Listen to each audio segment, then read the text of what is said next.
Salut à tous et bienvenue sur cette chaîne. L'histoire que je vais vous raconter est celle d'une femme dont la beauté a envoûté le monde, une icône dont chaque pas, chaque regard, chaque scandale a redéfini la liberté et la provocation.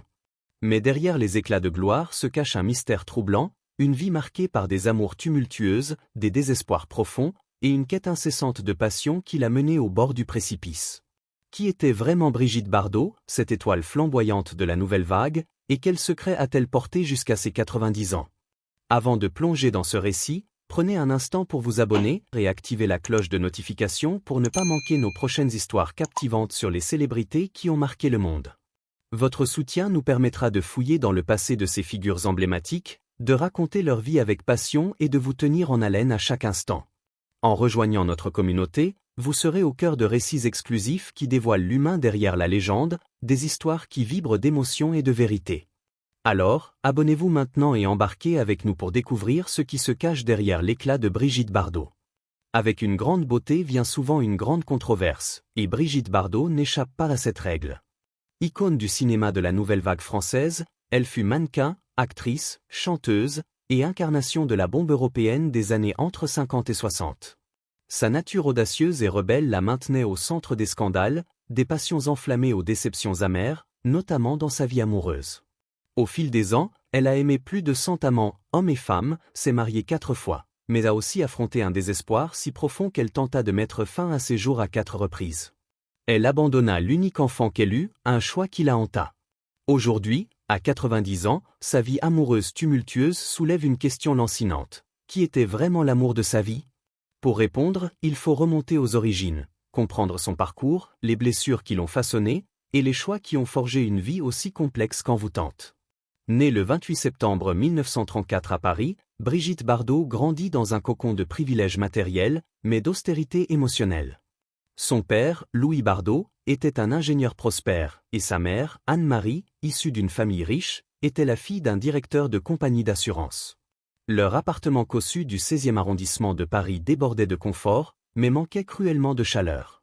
La jeune Brigitte et sa sœur Mijanou furent élevées dans une discipline stricte, imprégnée de valeurs catholiques rigides. Leur mère imposait des règles d'étiquette implacables, choisissant même les amis de ses filles, les transformant en poupées bien élevées, mais bridées.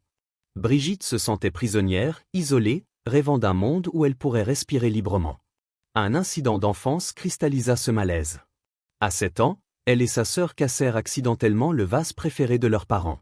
La punition fut brutale. Leur père, fou de rage, les frappa 20 fois, puis les traita comme des étrangères, son regard glacial marquant Brigitte à jamais. Cette sévérité alluma en elle une étincelle de rébellion, un feu qui brûlerait tout au long de sa vie. Plus elle se sentait étouffée, plus elle aspirait à s'émanciper, déclarant plus tard « J'ai toujours cherché la passion. C'est pour ça que j'étais souvent infidèle. Quand la passion s'éteignait, je faisais mes valises. » Pendant la Seconde Guerre mondiale, cloîtrée dans l'appartement familial, Brigitte trouva refuge dans la danse, un exutoire où elle pouvait s'exprimer.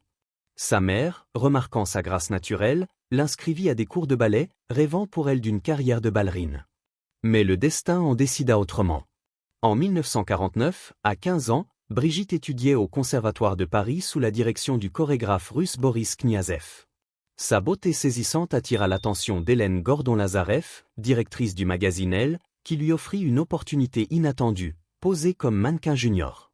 En moins d'1 an, Brigitte, avec son visage angélique et son aura magnétique, se retrouva en couverture du magazine. Cette exposition fulgurante ouvrit les portes du cinéma, un monde qui horrifia ses parents. Pour eux, devenir actrice était indigne, presque synonyme de déchéance.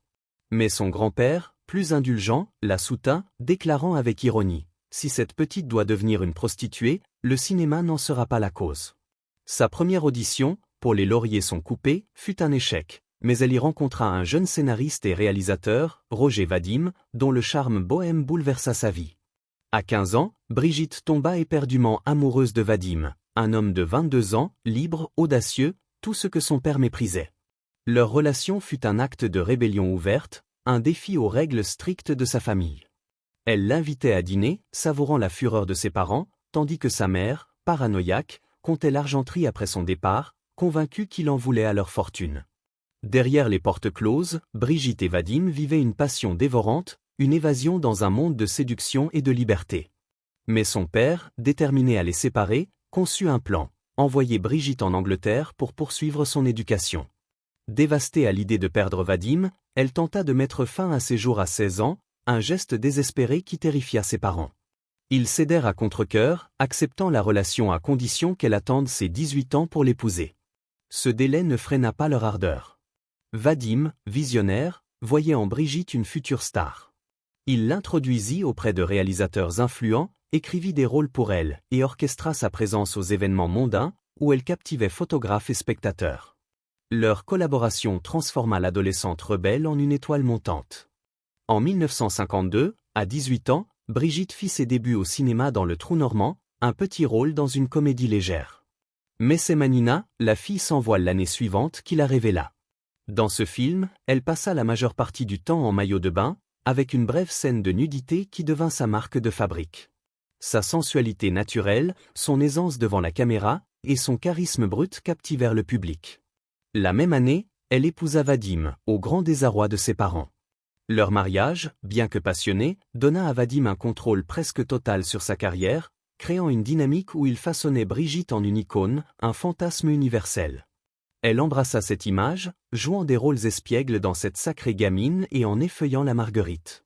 Mais c'est en 1956, avec Et Dieu créa la femme, réalisé par Vadim, qu'elle devint une superstar mondiale. Le film, mêlant sensualité et drame, brisa les conventions. En France, il s'inscrivait dans la nouvelle vague, mais à l'étranger, il fut une révolution. Aux États-Unis et en Angleterre, où la censure hollywoodienne imposait une pudeur stricte, le film fut perçu comme un fruit défendu. Les catholiques le dénoncèrent comme un péché, mais cela ne fit qu'attiser la curiosité. Les salles se remplirent, et Brigitte, à 22 ans, devint une sensation. Elle déclara « J'ai donné une nouvelle image de ce que la vie et le cinéma devraient être, libre, sans complexe, sans corset, nu comme un verre. » Mais cette gloire avait un prix. Pendant le tournage de Et Dieu créa la femme, Brigitte entama une liaison avec son partenaire à l'écran, Jean-Louis Trintignant. Vadim, dans une tentative de rendre leurs scènes plus réalistes, les avait encouragés à se rapprocher, sans prévoir qu'il allumerait une flamme qu'il ne pourrait éteindre. Brigitte confia plus tard, « Il m'a appris à être tellement libre que je l'ai quitté pour un autre homme. » Cette liaison, qui dura 2 ans, fut compliquée par le mariage de Trintignant et son service militaire, qui le tenait souvent éloigné. Pendant ce temps, Brigitte s'éprit du musicien Gilbert Bécaud, ajoutant une nouvelle couche de chaos à sa vie amoureuse. En 1958, sa relation avec Trintignant s'effondra, plongeant Brigitte dans une dépression profonde. Les rumeurs d'une tentative de suicide par overdose de somnifères firent la une des journaux, accentuant la pression de sa célébrité grandissante. Les paparazzi traquaient ses moindres gestes, les critiques disséquaient sa vie privée, et les fans envahissaient son espace, la laissant sans répit. En 1959, au milieu de ce tourbillon, Brigitte trouva un semblant de lumière avec Jacques Charrier, son partenaire dans Babette s'en va-t-elle en guerre. Issu d'un milieu aisé, il était le genre d'homme que son père aurait approuvé. Leur romance fut rapide, passionnée, mais bientôt bouleversée par une nouvelle inattendue. À 24 ans, Brigitte était enceinte. Elle n'avait jamais désiré être mère, mais Charrier la convainquit de garder l'enfant et de l'épouser. Leur mariage, en 1959, fut un cauchemar médiatique, les photographes envahissant la mairie. La naissance de leur fils, Nicolas, en 1960, intensifia les tensions. Brigitte, submergée par les attentes de la maternité et la pression des médias, se sentait inadéquate. Les critiques la vilipendaient, l'accusant de ne pas correspondre à l'image idéale d'une mère. Son mariage avec Charrier se désintégra, aggravé par son service militaire de 2 ans à Nice. En 1962, ils divorcèrent, et Charrier obtint la garde de Nicolas, un déchirement pour Brigitte, même si elle avait lutté avec son rôle de mère. Elle confia « Je n'étais pas faite pour ça. Je voulais être libre, pas enchaînée. » La célébrité devint une prison. Brigitte ne pouvait plus marcher dans la rue sans être harcelée. Un incident terrifiant dans un ascenseur, où une femme de ménage l'agressa verbalement, l'accusant de mener une vie de débauche pendant que d'autres souffraient, la marqua profondément. Elle vivait dans la peur, recevant des menaces de mort et affrontant des fans obsessionnels. En 1960, sur le tournage de La Vérité d'Henri-Georges Clouzot, elle chercha à prouver son talent dramatique. Mais Clouzot, avec ses méthodes brutales, la poussa à bout, la manipulant psychologiquement pour obtenir l'émotion qu'il voulait. Il lui lançait des phrases cruelles. « Ta vie est finie, tu as une mauvaise réputation. Le tournage devint un cauchemar, et le jour de ses 26 ans, submergée par le désespoir, Brigitte tenta à nouveau de mettre fin à ses jours, retrouvée inconsciente devant chez elle. Transportée à l'hôpital, elle survécut, mais la presse et le public, choqués, ne lui laissèrent aucun répit. Après cette tragédie, Brigitte revint au cinéma, mais son étincelle s'était éteinte. Elle enchaînait les contrats sans passion, jusqu'à ce que Viva Maria en 1964, aux côtés de Jeanne Moreau, ravive son ambition. La rivalité amicale avec Moreau la poussa à se surpasser, et le film fut un succès. Mais son voyage aux États-Unis pour la promotion fut une déception. Enfermée dans sa chambre d'hôtel par la foule de fans, elle comprit qu'elle ne pourrait jamais s'intégrer à Hollywood. Elle refusa les offres des studios, déterminée à rester fidèle à son identité française. En 1966, sur le tournage de Chère Brigitte, elle travailla avec Jimmy Stewart, dont le professionnalisme la fascina, mais confirma son incompatibilité avec le système hollywoodien. Elle admit « Je suis trop folle pour leur monde ». Cette même année, Brigitte rencontra Gunther Sachs, un playboy millionnaire qui la séduisit par sa spontanéité et ses gestes extravagants, comme faire pleuvoir des pétales de rose depuis un hélicoptère. Éblouie, elle l'épousa après un mois, lors d'une cérémonie impulsive à Las Vegas. Mais la vie glamour de Sachs, avec ses voyages incessants et son cercle social effréné, la laissa déraciner. En 1969, leur mariage s'effondra. Brigitte, épuisée par les illusions du luxe, cherchait un sens plus profond. Sa carrière, elle aussi, vacillait.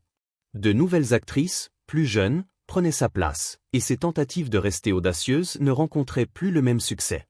En 1973, à 39 ans, elle annonça sa retraite, déterminée à quitter le cinéma à son apogée. Le public n'y crut pas, mais Brigitte tint parole, tournant le dos à l'écran pour toujours. La retraite ne lui apporta pas la paix. Les harceleurs continuaient d'envahir sa vie, certains s'introduisant chez elle, d'autres exigeant de rester. Seule, elle se sentait vulnérable, déclarant « J'étais une proie facile ». À la cinquantaine, elle tenta de renouer avec Nicolas, mais échoua, un échec qui la hanta. En 1983, elle affronta un cancer du sein en silence, le vainquant sans que le public ne le sache.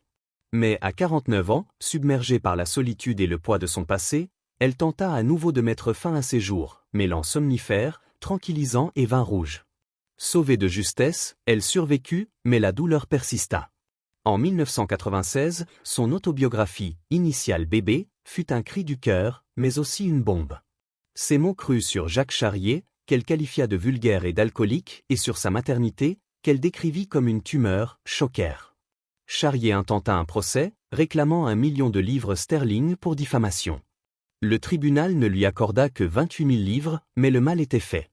En réponse, Charrier publia Ma réponse à Brigitte Bardot, où il tenta de réhabiliter son image, révélant des lettres prouvant son amour pour Nicolas. Ce conflit brisa définitivement leur lien, laissant Brigitte face à ses regrets. À 90 ans, Brigitte vit recluse à Saint-Tropez, entourée de ses animaux, sa nouvelle passion. Son 4e mariage, avec Bernard Dormal en 1992, lui a offert une stabilité tardive. Mais sa vie reste marquée par les contradictions, une icône de liberté, piégée par la célébrité, une femme qui cherchait l'amour, mais ne le trouva jamais pleinement. Était-ce Vadim, qui alluma sa flamme? Trintignant, qui incarna la passion? Ou Sachs, qui lui offrit un rêve éphémère? Peut-être l'amour de sa vie fut-elle elle-même, une femme qui osa défier le monde au prix de son propre cœur. Qu'en pensez-vous? Ces scandales étaient-ils le fruit de sa nature rebelle ou des pressions d'une vie sous les projecteurs? Partagez vos réflexions dans les commentaires, likez, et abonnez-vous pour plonger dans d'autres histoires captivantes sur les légendes qui ont marqué le monde.